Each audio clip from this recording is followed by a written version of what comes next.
मकर संक्रांति के दिन एक लड्डू बनाया जाता है गुड़ और तिल्ली का। उसमें 1 का सिक्का, 2 का सिक्का या कोई लक्ष्मी उसमें फंसा दी जाती है और लड्डू को पैक कर कर किसी मंदिर में दान देना जाता है। उसको कहते हैं गुप्त लक्ष्मी। कि मकर संक्रांति के दिन जब सूर्य उत्तरायण भाव में प्रवेश करे, मकर में जावे, उस समय पर देवऋषि नारद तुम्हारे मुख से अगर 14 बार भगवान के नाम का दान 14 जीवों को दे आओगे तो किसी भी देवता के पास जाओगे, तुम्हें परमिशन की जरूरत नहीं पड़ेगी, तुम डायरेक्ट प्रवेश कर जाओगे। डायरेक्ट।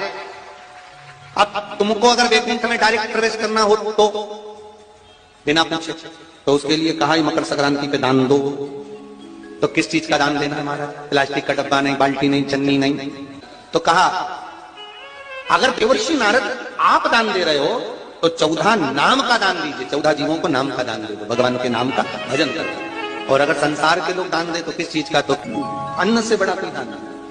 जिसका परिवार टूट रहा हो, आपस में प्रेम खत्म हो रहा हो, जहां पर देवरानी जेठानी आपस में झगड़ रही हो, भाई भाई झगड़ रहा हो, प्रॉपर्टी के लिए, धन के लिए, दौलत के लिए, संपदा के लिए, कोई किसी का मुंह फूला, कोई किसी की मुख फूला हुआ है। निवेदन है मकर संक्रांति के अवसर पर 1 लोटे पानी में काली तिल डालकर और उसमें हल्दी मिलाकर शंकर भगवान को समर्पित करना। और किसका नाम लेकर? जिनसे विवाद हो रहा है, जिनको आप अपना बनाना चाहते हैं। ये व्यापार में दिक्कत आ रही है, व्यवसाय में तकलीफ आ रही है, या किसी न किसी रूप में कोई ना कोई कष्ट आपको लग रहा है। जब मकर राशि में सूर्य प्रवेश करे, मकर संक्रांति के दिन उत्तरायण जब सूर्य के भाव प्रवेश करे, तो अवधूतेश्वर महादेव का नाम लेकर काली तिल्ली और किसी भी वृक्ष की 5 पत्तियां ले, 1 बमूल का कांटा लेकर, और आप दुकान में से उतार लो, चाहे शरीर पर से उतार लो, उसको ले जाकर किसी भी चौराहे पर उसको पटक दी। चौरस्ते पर नहीं डाल सकते तो बहते हुए पानी में डाल दीजिए। बहता हुआ पानी ना मिले तो पीपल के वृक्ष के नीचे डाल दीजिए।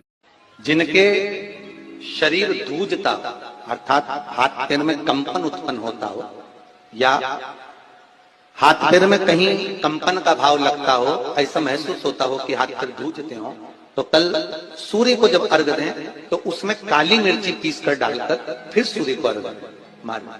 अर्घ देने के बाद में जो जल आप जमीन पर छोड़ेंगे उसका भाग थोड़ा सा अपने शरीर पर लगा लेंगे, जहां जहां पर कंपन उत्पन्न होता। या कोई डॉक्टर आपको बोल रहा है कि बाईपास करवाना पड़ेगा, या कोई नस चौक हो गई हो, तो उस स्थान पर भी आप उस जगह पर भी उस जल को अवश्य लगाएं, काली मिर्ची का पिसा। कल मकर संक्रांति है, भगवान शिव के पूजन का भी दिन है। खूब प्रेम से आप खिचड़ी का दान दो, लड्डू का दान दो, अन्न दान दो, पर दान पुण्य संकीर्तन स्मरण करते, और कम से कम 14 लोगों से हर हर महादेव तो कह लो।